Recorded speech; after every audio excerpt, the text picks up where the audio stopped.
Esta es una producción de Grupo Fórmula. Encuentra más contenido como este en radioformula.mx. Hace un par de días el presidente López Obrador dijo que feliz de la vida le concedería el asilo político a Julian Assange, el australiano, que es buscado por las autoridades de Estados Unidos desde el gobierno de Barack Obama, no crean que nomás por el gobierno de Trump, desde el de Barack Obama, porque dicen que violó una ley de espionaje al dar a conocer información confidencial del gobierno de Estados Unidos a través de su red de Wikileaks. Ya también lo platicamos, una jueza en el Reino Unido negó la extradición de Assange a Estados Unidos, alegando que las condiciones de las cárceles donde él podría estar y su frágil situación psicológica podrían traducirse en el suicidio de Assange. Pero también el primer ministro de Australia, que es el país de Assange, dijo: Assange es bienvenido el día que quiera regresar a Australia. O sea, Assange tendrá que elegir entre México o Australia. Ya será el que decida él, ¿no? Y el presidente en esa misma conferencia de prensa dijo pues que salen sobrando el Instituto de Acceso a la Información, porque ahí está la Auditoría Superior de la Federación, que depende de la Cámara de Diputados, que ahí está la Secretaría de la Función Pública, entonces que sale sobrando el IFAI. No hay que olvidar que el IFAI es un organismo autónomo y el presidente no le gustan estos organismos. Personalmente yo creo que el que sale sobrando es la Secretaría de la Función Pública desde que se fundó en el gobierno de Miguel de la Madrid. Pero en fin, es mi concepción. Pero también el presidente dijo que iba a pedir que ya no haya opacidad y que todo lo que se ha mandado a la reserva, a los archivos secretos, se abra. Pues tú tienes un buen ejemplo de lo que podrían empezar a abrir, ¿no, Félix? Sí, yo le puedo recomendar cómo empezar para abrir toda esta información. Digo, basta recordar que todo el tema de la construcción del segundo piso del periférico está reservado. Podrían empezar por ahí, ¿no? Pero bueno, esa es una. Ahora, también habló el presidente en esta mañanera, como tú dices, de terminar con los organismos independientes como el INAI, ¿no? Y como tú dices, la Secretaría de la Función Pública no sirve ni de adorno, pero la transparencia, ¿hay o no hay? Bueno, cuando la propia titular de la Secretaría de la Función Pública no puede explicar el origen de su fortuna, pues está... De sus múltiples casas. Pues es una fortuna, es una fortuna. Sí, de acuerdo. Entonces, ¿le sirve o no le sirve al presidente? ¿Es farol de la calle y oscuridad de su casa? Pues mira, vamos a ver. Podríamos empezar, por ejemplo, por pedirle a la Secretaría de Hacienda que transparente por completo el destino del dinero del subejercicio del año pasado. De enero a noviembre del año pasado, el subejercicio, esto es, el dinero que se programó para ser gastado y que finalmente no se gastó, superó los 350,000 millones de pesos. Una lana, Una lana. Y el gobierno los menciona como ahorros.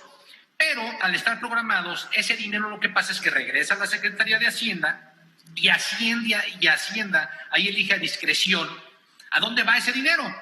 Tienen la obligación de ser transparentes, pero hasta el momento no sabemos a dónde ha ido a parar ese dinero.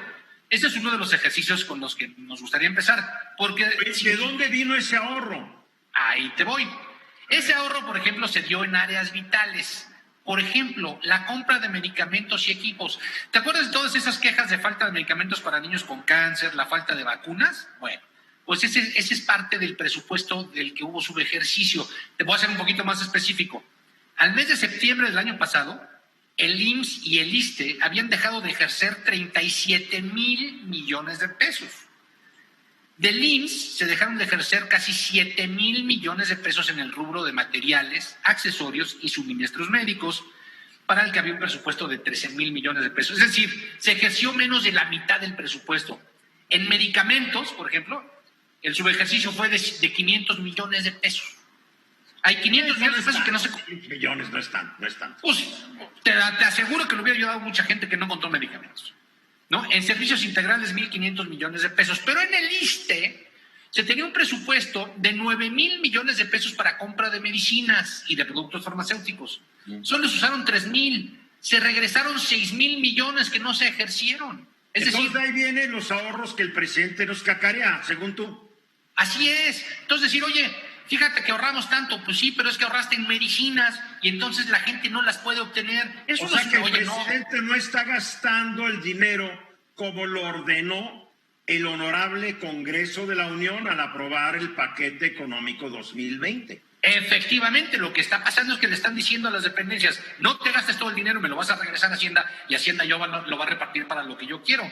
Entonces es muy importante saber a dónde se dirige este gasto de la Secretaría de Hacienda, porque si le destinan recursos a cosas más importantes que la compra de medicamentos, ya sea para atender el cáncer de niños, para comprar vacunas, inclusive para el tema de la pandemia, sí, pues sería bueno saber qué es más importante que esas cosas para redirigir el presupuesto, ¿no? Importante, muy importante. Luis Miguel.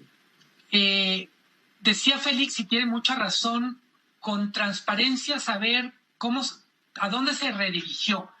Pero creo que también necesitamos saber por qué no se gastó. En el fondo estamos especulando, adivinando. Se pudo no gastarse por incompetencia de que quería ejercer, por desconfianza frente a proveedores, o simplemente porque el proceso normal de abastecimiento y uso está colapsado. Pero, insisto, en ese sentido es tan importante transparentar los porqués del subejercicio como el destino, el plan B en el uso de los recursos. Marco. Aquí hay un problema muy grave que es la ausencia de información. No sabemos por qué se están tomando estas decisiones de ahorro, qué objetivos persiguen y cuál ha sido el resultado. Menos sabemos qué se está haciendo con ese dinero ahorrado y a qué se está destinando y qué resultados.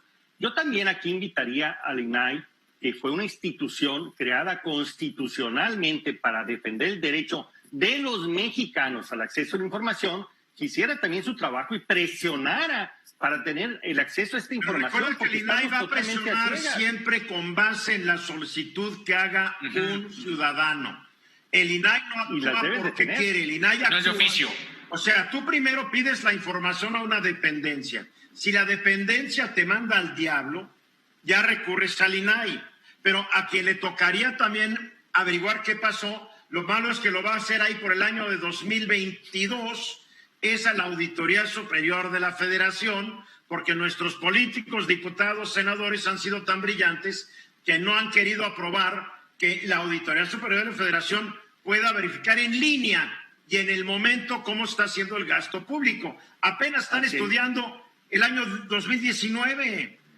En octubre presentaron parte de la cuenta pública 2019, de la cual llevaban 25,000 millones de pesos sin las facturas correspondientes, sin las especificaciones correspondientes, y todavía faltaban no sé cuántos miles de millones de pesos por estudiar. Es decir, llevamos un retraso brutal. Este gobierno, el problema es que nos pide confiar en él, y está bien, un gobierno tiene el derecho a pedir confianza en él, pero un gobierno también está obligado a transparentar sus procesos.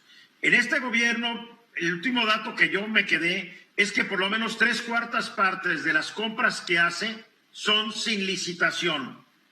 Son por decisión de quien quiera decidirlo, pero el presidente nos dice, no se preocupen, toda la gente aquí es muy honesta, muy honorable, y todo está haciendo muy bien, como lo vimos cuando iban a comprar respiradores a sobreprecio al hijo de Manuel Bartlett. ¿Sí se acuerda, no?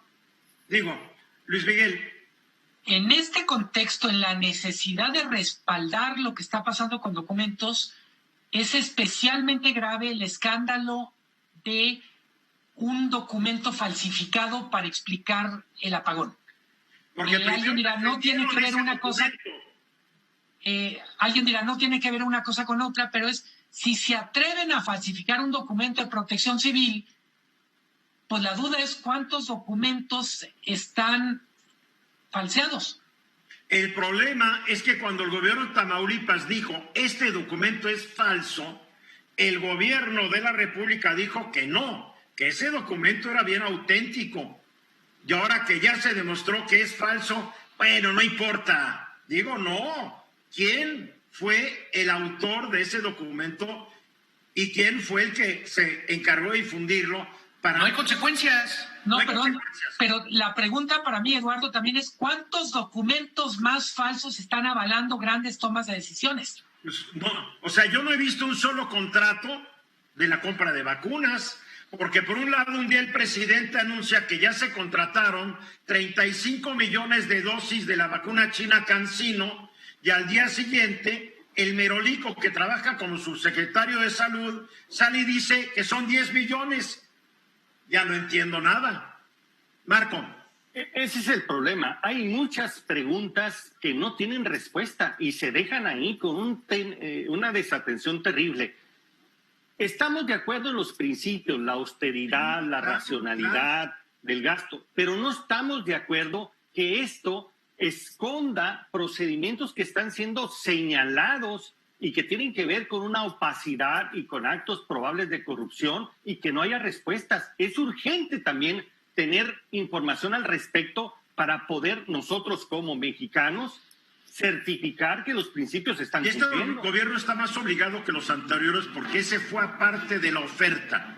Se iba a acabar la opacidad, se iba a acabar la movida chueca, iba a ser todo transparente. Esa es la promesa de la lucha contra la corrupción, que fue bandera de campaña de Andrés Manuel López Obrador. No 8 segundos, Félix. Transparencia obliga, le tomo la palabra al presidente. Muy bien, mensajes. Esta fue una producción de Grupo Fórmula. Encuentra más contenido como este en radioformula.mx.